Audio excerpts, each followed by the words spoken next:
Hey everyone, it's Jason Pannone, Head of Reference and Cultural Assets Manager here at the East Hartford Public Library. For this installment of Raiders of the Lost Archive, I am going to show you some pictures of old houses that either formerly stood in East Hartford or currently still exist but don't stand in East Hartford anymore. These are houses related to the town's history and to some of its more notable residents, and I just thought these were kind of cool. I was going through the museum collection the other day and found these old photographs from an old housing survey that was done in the 1930s by, I believe, the Library of Congress, possibly under the Works Progress Administration. There are lots of cool old pictures of houses in here. I just pulled out 3 that I thought were super cool. So why don't you take a look at these and I'll provide a little bit of commentary. So the first house we're going to look at was at 511 Burnside Avenue. This is just a picture of a really cool house built in the 18th century. And what was really neat is that it had the original old stone hearth and fireplace in there where all the cooking for the house would have been done.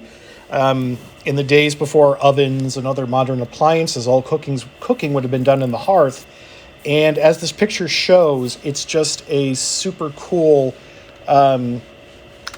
holdover from that time. The house is not standing currently. That is on Burnside Avenue, roughly where the Connecticut Baseball Academy sits right now, and there's condominiums next door. This house is the Ozias Roberts house. Now, Ozias Roberts was a wealthy merchant and ship's captain. I think I've mentioned him before in this series. The house, according to what the record says, stood formerly at the, quote, at the end of Roberts Lane facing east. Now, Roberts Lane is now Roberts Street. It's unclear which end of the street is meant. If anybody knows where this might have stood, anybody from the Historical Society, I would love to know, because they did not keep very good records back in 1930. Interesting side note, Ozias Roberts was the father of Esther Raymond, who was the wife of Albert C. Raymond, who gave the money to begin the library back in the 1870s. So it's a nice little connection to the library. This last house is the Squire Elisha Pitkin House.